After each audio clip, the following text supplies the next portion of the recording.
Good afternoon, everyone. Thank you for joining us today. Today is the first day of Earth, Energy, and Environment E3 Conference and Exhibition, second year, 2022.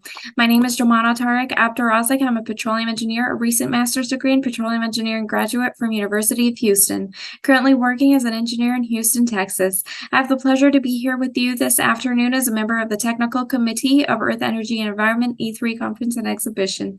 Today, we're pleased to welcome our invited speakers, one of which is Dr. John McLennan.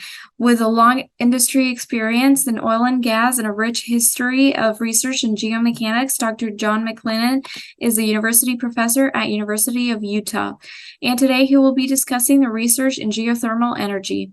This session is being recorded and will be uploaded to our YouTube channel, Pia Petro, where you can also find all of our previous and upcoming sessions in Earth, Energy, and Environment Student Conference and Exhibition on our YouTube channel. Again, that's Pia Petro.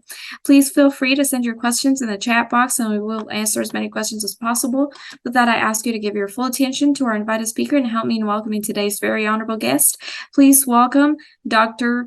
John McLennan. Hi, Dr. McLennan. Thank you for joining us today. We're so glad to have you on Earth, Energy, and Environment Student Conference and Exhibition. Thank you so much, Jomana. I really appreciate the opportunity today to speak to everyone at this conference. And I'd like to talk to you about something that's called FORGE. And FORGE stands for Frontier Observatory for Research in Geothermal Energy. And this is a project that is funded by the United States Department of Energy. And it takes place in a small town or near a small town in central Utah called Milford. And I'd like to thank the Department of Energy and many state, local, and other sponsors of our work there. Now, this is about geothermal energy. And as you can see from this plot, geothermal energy derives from the heat that's generated from the interior of the Earth. And commercial operations are bracketed by two temperature curves. So look at this plot. It looks at temperature on the x-axis and depth in the y-axis. And so at the low end is a normal geothermal gradient, so temperature increasing with depth. At the high end is a curve that's bounded by the boiling point of water, so that hydrostatic pressure elevates the boiling point of water and facilitates some of these higher temperature operations. So we may be familiar in our house at shallow depths and low temperature with heat pumps. At shallow depths, a little hotter, a little deeper, we have direct use. That's for aquaculture, for agriculture, for greenhouses, for direct use heating. A little hotter, we have what are called binary plants that are basically heat exchangers that rely on temperatures maybe about 150 degrees Celsius. We get a little hotter and we have steam and flash plants. And then we get even hotter and we have what are called EGS plants or EGS geothermal systems, enhanced geothermal systems. And we'll explain what those EGS systems are as we go through this presentation. So as many of you may be aware, there really is a renewed interest in geothermal systems. And there's some drivers for that. We can see indications of changing temperatures throughout the Earth, and we're looking for alternate energy systems. We often are experienced increased heating and cooling costs, and we're looking for reduced heating and reduced costs in that area. We have shortages of critical minerals, and there are some opportunities in waters produced from these geothermal systems to produce lithium, rare earth elements, other metals, and potentially even hydrogen. And to top it all off, the Department of Energy has recognized that there's real need for increasing electric generation. And they've set some very high targets for doing this, going from 3.7 gigawatts of electrical production currently to over 60 gigawatts by 2050. So how are we going to do this with geothermal? Well, with geothermal, we'll rely on particularly enhanced geothermal energy systems, and that'll be the talk for today. But there are other methodologies that are more low-hanging fruit and may have application elsewhere. And this includes extracting geothermal energy from low productivity oil and gas wells, utilizing abandoned oil and gas wells, providing more efficient methodologies for conversion of electricity in binary plants, and then possibly sometime in the future using supercritical water. So lots of opportunities for geothermal. Now, one of the things that you notice about geothermal is that it definitely is low emissions. And what I'm showing here are 3 electrical generation plants in Utah itself. Utah is maybe number 3 in the nation for generation, following Nevada and California, for example, or California and Nevada, that is. But low emissions, 24/7, so you can provide baseline load power. You can provide peaking for other energy sources, such as solar and wind, that may not be as prolific during the nighttime hours. Definitely renewable. It's a vast resource, and ultimately, once it's established, the cost is quite reasonable. So we're going to talk about higher temperature electrical generation programs. And where do these occur? Well, they occur throughout the world. But if you look at where they occur, you can see that the opportunities are largely at the boundaries of the plates, tectonic plates of the Earth. So you can have, you can see that they're in the Ring of Fire in the Pacific Ocean. They're in a spreading rift environment. There's Iceland out here. In the Atlantic Ocean, and they're at plate boundaries elsewhere or in rift zones in Africa. So typically these are at plate boundaries. And by virtue of that, you have heat that is close to the surface of the Earth. So our conventional liquid-dominated geothermal systems take advantage of this proximity of heat that's close to the Earth. And those geothermal systems, what they basically do is they'll drill wells until they encounter a fracture. And here's an actual fracture from a producing geothermal plant in Nevada, the steamboat plant. And you can see that you've got a significant fracture. So these conventional plants have 3 elements. They have heat that's relatively close to the surface that you can drill to. They have natural fractures that conduct fluid, that can convect fluid, that is. And they have fluids that are circulating from other sources that are reaching these fractures. And so this is a system where you're producing hot fluids to the surface. You bring it to some sort of a power plant at the surface, possibly a binary plant, where that fluid passes through a heat exchanger and it transfers its thermal energy to a fluid that vaporizes at a lower temperature. That fluid, when it vaporizes, it expands. It passes through a turbine. As it expands, it turns the turbine and subsequently turns a generator. Or in certain cases, you're actually generating steam that passes directly to the generator. Nevertheless, the 3 key elements of these conventional geothermal systems are temperature, fractures, and fluid. Now, these systems, it's a hard way to earn a living, right? You require large fluid volumes. The energy density of a barrel of water is much less than the energy density of a barrel of oil, except at very, very high temperatures. And that's one of the reasons people are looking for supercritical temperatures, for example. These systems also rely on convective heat transfer. As you can recall from some of your thermal heat transfer courses, convective heat transfer means you have motion of a fluid. So we have fluid moving through these fractures. And by virtue of that, you need relatively extensive natural fracture systems, even though the ultimate production may be only through a small number of the fractures that are actually present in situ. Some plants and some operations with multiple wells are producing significant amounts. The geysers in California with multiple wells is producing about 800 megawatts electric. That's equivalent to a nuclear power plant, for example. A significant production and a very, very nice resource. However, the average well in many cases only produces about 6 megawatts of electrical energy. The largest wells may be up to 50. But to get that 50, you need very, very large volumes of fluid flowing at high temperatures. So to put that in perspective, think about it 200 degrees C, that 392 degrees F. At that temperature, 1 megawatt of electric requires about 365 gallons a minute. And so in oil field lingo, that's about 9 barrels a minute. And that megawatt will service about 750 to 1,000 homes.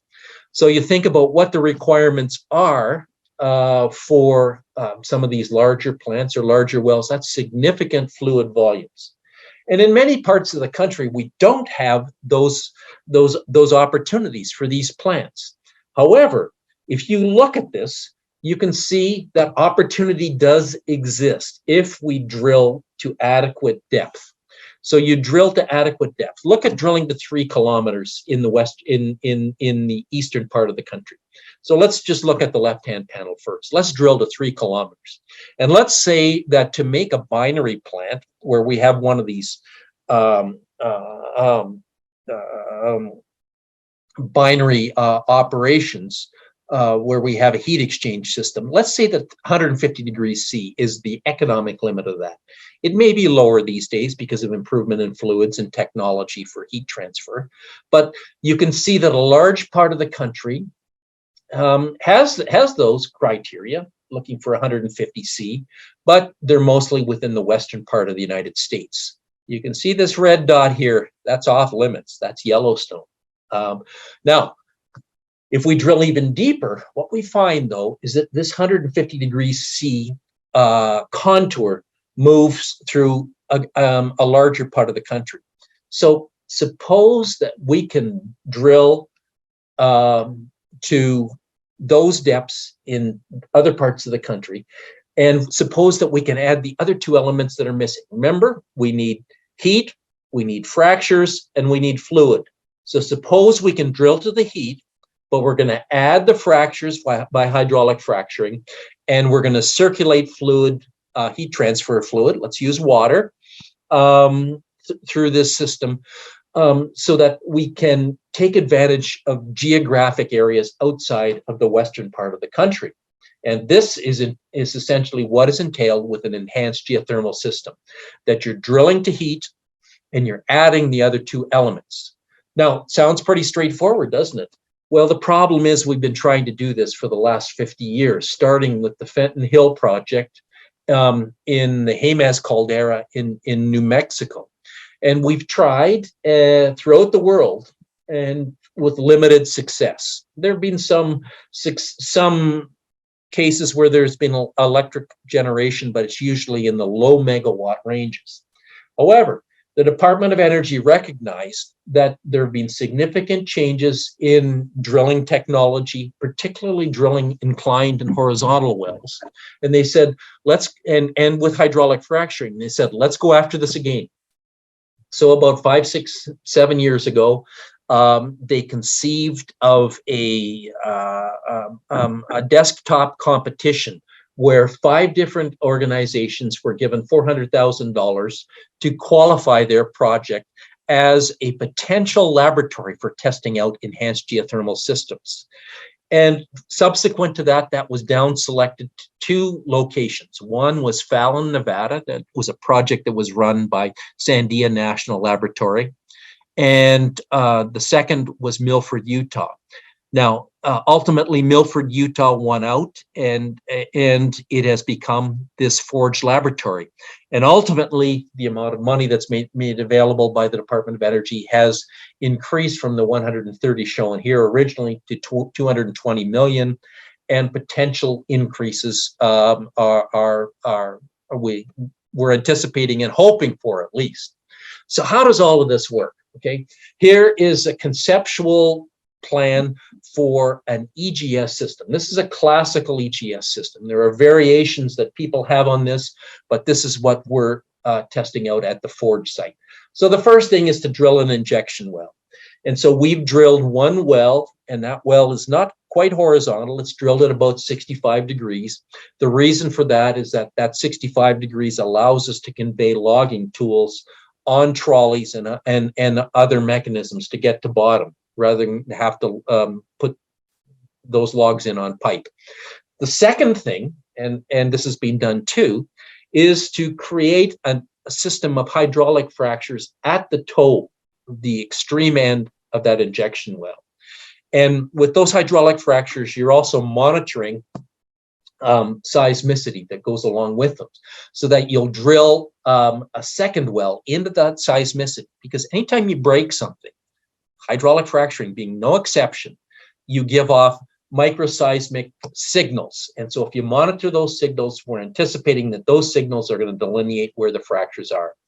Ultimately, for a commercial project, you would populate the well with additional fracture stages. And in a commercial situation, you would circulate cold water down the blue well and produce through the hydraulic fracturing network up through the red well to the surface, where that is converted to electrical energy through a turbine and a generated system. And so, in fact, this FORGE program is going on, and it's similar to that. And the criteria for this program, for the selection of this program, is looking for temperatures that are hot enough at depths that are reasonable but not excessive, because you're testing out a lot of technologies, and tripping pipe into hole at very great depths takes time. You're looking for low permeability rocks, and the reason you're looking for low permeability rocks is you're looking for a conductive heat environment rather than a convective heat environment. A convective heat environment having all of those natural fractures. You also are looking for something that has a low risk for induced seismicity as you're injecting into there, other low environmental risks, and as I said, no connection to natural fractures or a hydrothermal system. So where do we stand now? So far, we've drilled 6 wells. Many of those are monitoring wells, and we've drilled the one well shown in white here with a horizontal projection to the surface. Is a well drilled to 11,000 feet measured depth and at a 65-degree angle. That's well 16A 7832. And this well, along with these other wells in this play, shows a conductive thermal regime. These temperature versus depth plots are very indicative of a conductive regime, that there's a linear variation in temperature with depth. If you have convection, what you're going to see is vertical sections in this temperature profile, because heat can be convected easily up natural fractures to shallower depths, whereas in this case, it's strictly a linear relationship, conductive, so exactly what we wanted. So we have a conductive regime. It's in a challenging environment. And why is this environment challenging? It's challenging because of temperature. That you have temperature and everything becomes more difficult at elevated temperatures. This is a very, very hard abrasive rock. In this case, it's not naturally fractured, but in many geothermal situations it is. In this case, there's no fluid, but in many other geothermal regimes, there's very corrosive fluids, low pH, very, very nasty fluids. But one thing that is for certain is that you need to run large diameter casing, and because you have to produce large volumes of fluid. And these temperatures are in these geothermal systems are hot. Here is an example of a convective system that I talked about. Conventional geothermal system. This one turns out to be in Iceland, and you can see it's hot, 300 degrees centigrade, and you can see the vertical profile as fluid is convected to the surface. We don't want that at FORGE. We want a conductive heat environment. And it's different than what you see in the oil field. This is a plot of many oil field wells. Some of them are getting pretty hot.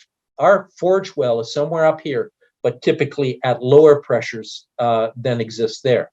So you're dealing with these elevated temperatures. And at those temperatures, many of the tools that you use in conventional oil field applications suffer. And there are often not tools available above a temperature of 300 degrees Fahrenheit. We've had particular trouble with elastomeric sealing elements. This device shown at the left is what's called a packer. So a new packer element, it's an elastomeric material that you squeeze and pressurize to seal against a well bore. And typically we found those elastomers failing substantially. And so we've got projects ongoing to develop new technologies. So here we are. This is sort of our status now. We've drilled this one well. We've hydraulically fractured that well. Drilling, we've had some tremendous successes. We've moved from these roller cone type bits that you can see here to fixed cutter bits. And by virtue of doing that, we've dramatically increased the rate of penetration, how fast we drill, and how long we can keep these bits on bottom, drilling at higher rates.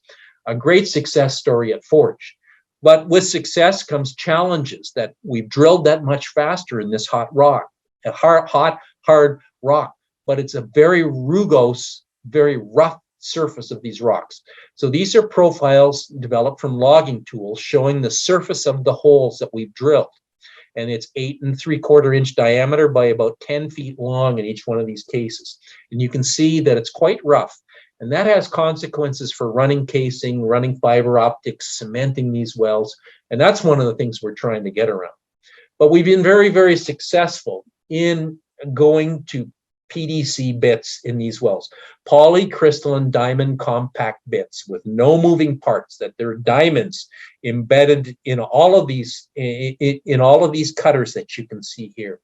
And our initial drilling was with a roller cone bit, and you can see this is a plot of the time that drilling was required versus the depth. And you can see that this well took a long time to drill with roller cone bits. As we switched to these PDC bits, dramatic increases in drilling. Also, from an engineering perspective, people will be interested that we're using mechanical specific energy, which is technologies for looking at the energy that's expended in the drilling operations. And this has helped guide us in terms of when to pull bits, how much weight to put on these bits, and other technologies. So we've drilled this well, we've made some advances. Now we need to hydraulically fracture this well. And we hydraulically fractured this well back in April. And frankly, we used technologies that were not too different that were used in a geothermal well at Fenton Hill in 1983. Fenton Hill was not successful because the fractures did not intersect, but we used similar technologies. The first zone that we fractured right at the end of this inclined well that we drilled was using water with friction reducer. Then we moved up the hull and we hydraulically fractured a perforated section of that well, once again using slick water. And then finally we used a cross-linked fluid, giving that fluid some viscosity a little farther up the well. And so here we go. This puts it into perspective. You can see the profile of the well. This is where that well was started. This is where it finished. You know, this is about 4,000 feet away horizontally. And this is where the fracturing was carried out. And we had a number of monitoring wells monitoring microseismic energy that was released. And so this is showing some of the monitoring equipment was in 4 different wells surrounding the toe of that well where those fractures were carried out. So it's a pretty straightforward hydraulic fracturing operation. You bring in water. We had to bring in a drilling rig because it was so hot that we couldn't set some of our devices without using drill pipe. Then we pumped the first stage. We pumped that slick water with friction reducer at rates up to 50 barrels a minute. So a barrel, oil-filled barrel, is 42 US gallons. And we pumped about 4,200 barrels. Then after a period of time, we flowed that well back, and lo and behold, we've got steam at the surface, which is what we wanted. Then we went back in and we set an isolation device. This is a rubber element that we push against the wall to isolate that first stage from our subsequent stages. Then we fired explosive charges through the casing in that well so that we could access the formation through the steel pipe that had been cemented into the hole. So we perforated and we pumped again. Slightly lower rate because we're pumping through perforations. Then we flowed that back. We put another isolation device called a bridge plug above those perforations to isolate those two zones from the new zone that we were perforating. And then we did a final fracturing stage using a viscosified fluid. And you can see here the pumping equipment. It's just, a really outstanding, mind-blowing engineering operation to pump all of that fluid at those rates. For those people that are interested, we recorded the pressure at the surface. The surface pressure was about 6,000 psi, and we can see that pressure gradually reducing. We stepped the rate up, and we stepped it down through this particular fracturing operation. And for people familiar with hydraulic fracturing, you can definitely see that this was a vertically growing hydraulic fracture, which is exactly what we wanted. In each one of these fracturing stages, we pumped organic tracers so that we could see where the fracture is going, and particularly when we drill this next well, so that we can see these tracers as we drill through the hydraulic fractures. And here is actually really an outstanding picture of what happened. These are the microseismic signals that were recorded while we did these three fracturing stages. The first stage was in a 200-foot long open hole section, and we didn't see too much. Well, they're all low energy, low magnitude events that I'm not showing here. But what we did see with time is that it grew, and it grew back towards the wellbore, probably through a pre-existing fracture. The second stage is shown here and here, but really, you can see everything that's going on here through this third stage that was pumped. So what we're showing here is the well that those fractures were created of. And this is approximately where we'll locate the second well, so that I can drill to intersect the seismicity, and we have a connection for fractures occurring. So this is what will happen next, and this will happen, we'll drill the second well in about next April. It'll be on the same pad that the other inclined well was, and it'll be 300 feet vertically above that well. And we'll drill it and hopefully intersect the microseismicity and hopefully have a connection. And so what this is all about is that, first of all, we need to establish connection between these two wellbores. And then ultimately, we need to develop methods for making sure that these fractures and these connections are conductive, that hydraulically fluid can be easily transmitted through those fractures without a significant amount of parasitic energy. And by parasitic energy, I mean having to pump at extremely high pressures to flow fluid through those. Then we need to have fluids that conform. Conformance in oil field terminology means, for example, you're doing a water flood and you're equally flooding all areas. In our case, suppose we have 30 fractures. We want fluid to go through each fracture. And then ultimately, as this project goes on over the years, we'll establish that the circulation can provide the energy that it's being built up to, it's being advertised to, and that there's not a significant amount of thermal depletion. So right at my 30 minutes, I'd like to conclude that this is a project that's been sponsored by the U.S. Department of Energy, and it's marking a 50-year pathway from work at Fenton Hill in New Mexico, also sponsored by the predecessor of the Department of Energy. And just follow us to see what our results are. Whether those 4 C's can work out: connectivity, conductivity, conformance, and circulation. And so at this point, I'd be happy to answer any questions.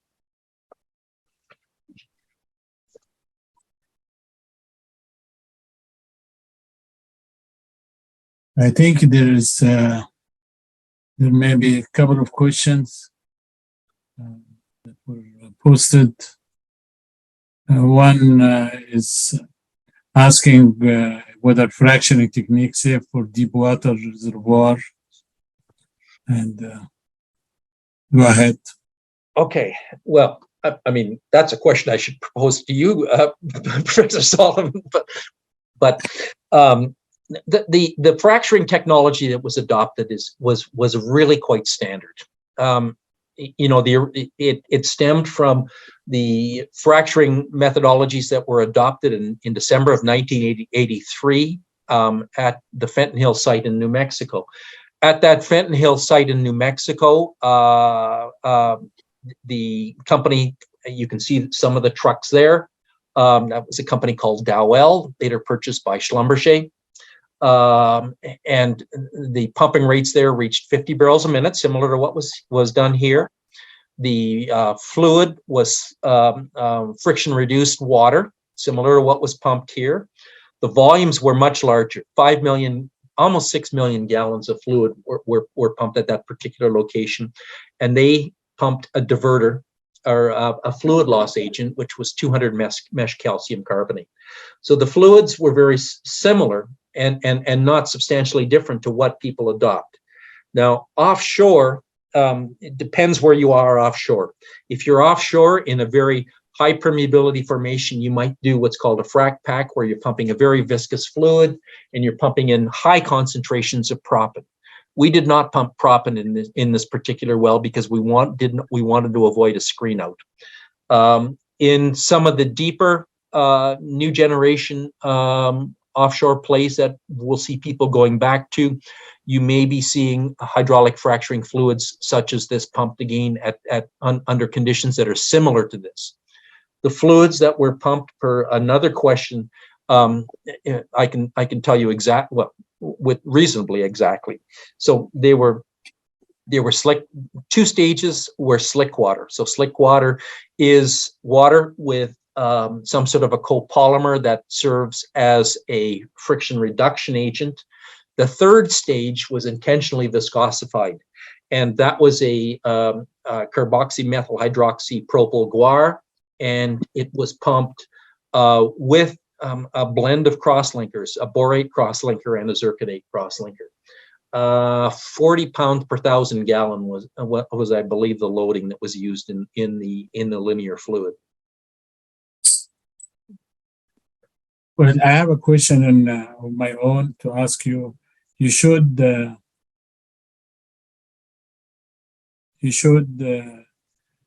surface pressure. It's very difficult to get downhole pressure gauges. Well, actually, quartz gauges will not work at that temperature. But is there any plan to try to develop gauges that work under that high temperature to get downhole measurements? Professor Solomon is absolutely correct that you can find gauges that will tolerate the 15,000 psi downhole pressure and temperatures in excess of 200 degrees Celsius.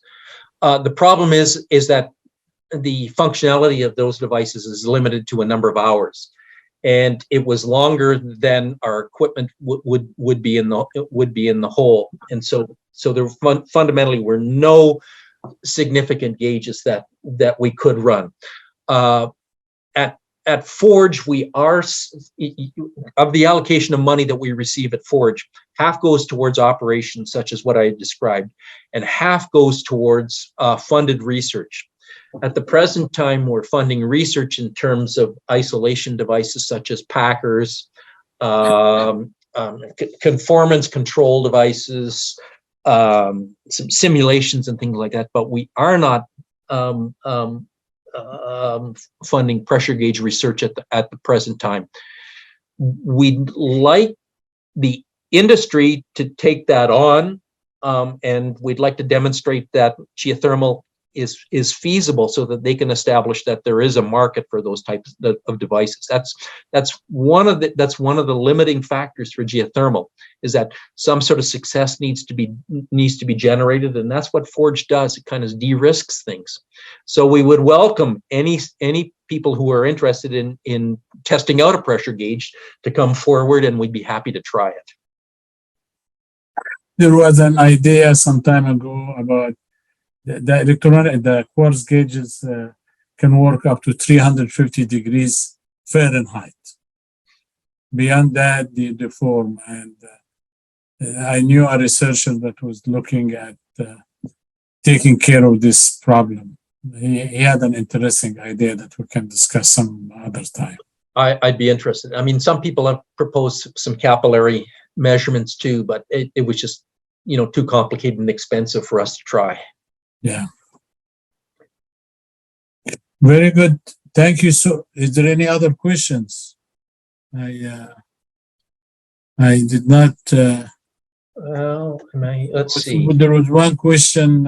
Sure, I can answer the lithology and carbon dioxide if people have time. I mean, Sure. So there's at this site, there's about 45 at this particular well, there's about 4,500 feet of granite wash alluvium, and that granite wash alluvium is on top of a rhyolite, which is on top of a granite, which is on top of metamorphosed granite and gneissic rock. And so about half of our reservoir is in terms of is a gneissic reservoir. Much of our and the other half is a silicic granite. Unconfined compressive strengths probably in the 25 to 30,000 psi range, moduli 7 to 8 million psi, something like that. And so, and it has a moderate quartz content, and because of the quartz content and the strength, it's very, very hard and an abrasive material. At the present time, we're just using water as a heat exchange fluid. And there are people that are interested in using carbon dioxide, and that was one of the questions. Why are we not using CO2? At the present time at this site, we're de-risking a technology, and we want to just start out with a simple heat exchange fluid. Water is commonly used. What you will see in the future, I think, people using carbon dioxide as a working fluid, and one of the things that will support that will be difference in heat exchange and power plant methodologies at the surface, where Brayton cycle will be used rather than organic Rankine cycle plants, or in addition to Rankine cycle plants, so that a Rankine cycle plant can be used for liquid heat exchange, and a Brayton cycle can be used for gaseous heat exchange. And so, I mean, this was a very good question. We'll see it sometime in the future, I believe, and I don't think it's that far off. I think the question basically also asking for why we don't use geothermal energy more commonly. Well, I think Professor Solomon, I think we'll see this changing. One of the reasons in the past for the restricted use of the high temperature electrical generation has been the cost of drilling. I think we'll see the cost of drilling going down, and by virtue of the cost of drilling going down, the economics of geothermal energy will increase.